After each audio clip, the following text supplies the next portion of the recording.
So we went 0-2 in our first week of the NLC. We'd only had 1 day of scrims with our starting 5 players, and it really showed. We weren't on the same page at all in either game, and it cost us. So what do you do as a coach when you only have a couple of days practice before the next competitive week? Well, I wanted to try something a bit different with the guys.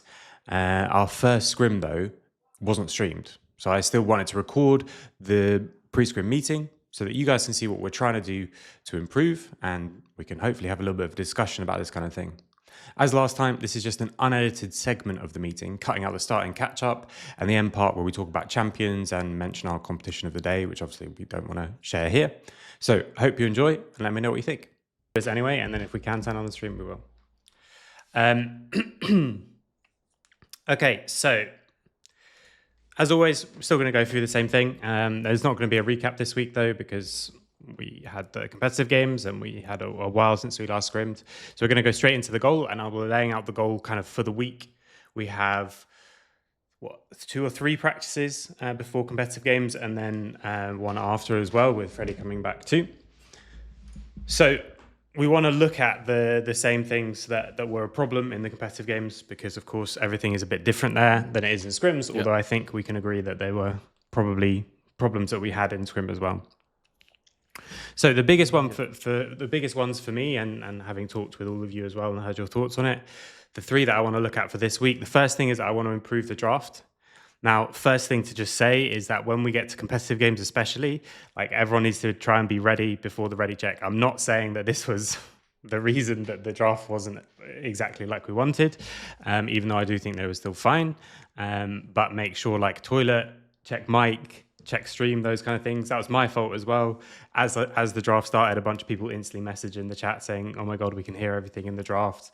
So I was like distracted by that and all those kind of things. So let's just make sure that by ready check, we're actually fully ready, and just don't say ready if we're not.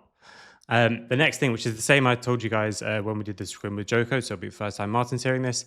For me, as a coach, obviously, the way I draft is mostly due to teams that I've drafted with in the past, just like the same with you guys and a different coach.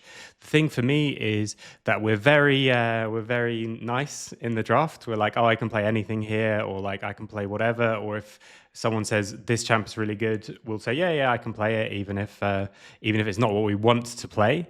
So I'm just going to push you guys again to be a bit more self-centered in the draft. If you don't want to play something, tell me. If you want to play something specific, tell me. Once we picked stuff at the beginning, 1-2, I want you guys to be clear on, like, no, don't pick that with my champ because it's shit, or stuff like that. So we'll get used to it, of course, but I want to pay extra attention to that during the week. The next thing is from a gameplay point of view, I really want to focus on reducing these like high cost deaths. So we are just dying too much and being caught in random positions. But the ones I really want to focus on is when it's like our plan revolves around you being alive and then we die. So for example, we're pathing towards top. That's the one that we obviously looked at, Tamas and Martin, before, and we die top as we're pathing that way. And then it's changed, like our whole plan is to play for this thing, and now it's all done. Same as when, like, okay, we're all ready to play for this objective. We're all resetting. We've got our item spikes, we've got our summoners, and then someone gets caught.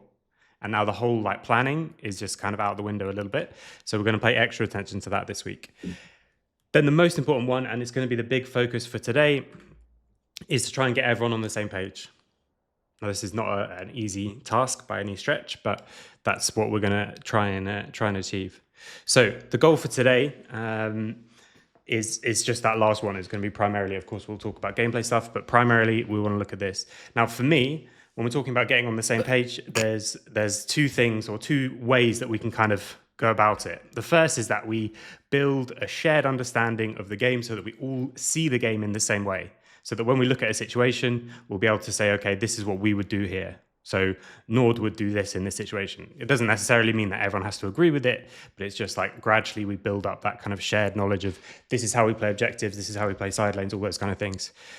The other option is we just find a way to all do the same thing on the server, regardless of having a shared understanding or anything like that. Now, for me, the first one, of course, is much kind of better is maybe the wrong word, but it's definitely deeper. It's definitely kind of more sustainable and all those kind of things. The analogy that I was thinking of when I was writing all this stuff down is it's like that thing of if you give a man a fish, he'll eat for a day. And if you teach a man to fish, he'll eat forever. This is the way round. But unfortunately, we don't have time to learn how to fish. So we just need to do something right now so that we can start to get on the same page actually in the game. Whether we actually agree with the call or not, we just need to get everyone doing the same thing and actually making that call happen and making those plays happen. So if it's like, okay, we're looking for a fight now, we need to be able to actually just get the fight to happen. So we're going to focus on the last one for today, but that first one will just gradually come as we start to play together. And by the end of this split, of course, we'll be much better at it. We'll be much more seeing things on the same page. And if we work again in summer, we'll be even more, it just gradually builds and builds. So for today, we're going to try and build a way of being on the same page just in the game, whether we agree or not. And we can absolutely, after the game, come on the review and say, like, that was absolute shit, that call. I really hated it. I think we should have done the exact opposite thing. But what we're trying to do today is, even if you think that, we still do it in the game. So what I want to start with is peeling everything back in terms of the comms and then like adding stuff back in. Because for me, I think because there was kind of a lot of conflict in the way that we were seeing the game, in the way we were talking about it, that kind of paralyzed us quite a lot. And we ended up not doing stuff and then like half doing things and canceling a play that one person's already committed to, so they die and all those kind of things. So we're going to start by like peeling it all back and then adding stuff in. And this is why originally I was thinking this might not be the best in terms of content, because what I want to try is adding some like constraints. The idea here is that we put stuff on the game that's not like this is going to make us better, but it's so that we can learn more and so that we can be better over the longer term, not about like this one game. So for game one, I want us to try something. I want us to try what happens if we don't talk to each other. So absolutely, you can ping. You can write in the chat, like, what's our next objective? Like grubs, yes or no. We don't have to kind of guess whether that's happening and things like that. We can absolutely write timers, and Alfie, if you keep like copy pasting them, that's fine. Like being clear about what we're trying to do. But what I want to see is just what happens when we can't talk to each other about the game and we have to just kind of follow, we have to just kind of back each other up when we're making that call. And if maybe the only thing we actually ever need to communicate is what's the next objective, what's the timers, and how we play fights. Who knows? But we'll start with nothing and then kind of gradually add it back in. Does that make sense to everybody? Yeah, I think it makes sense to me, coach. Cool. Yeah. Okay, good. Coach.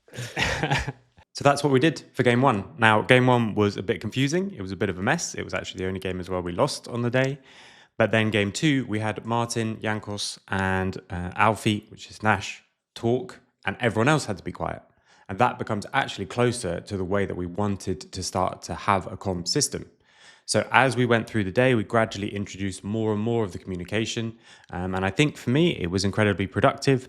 And most of the players thought the same thing as well. So if you're seeing this before the scrims on the 8th, which is today as I'm recording it, we're going to carry on that thing. So this is a bit of extra context. Hope you enjoyed it.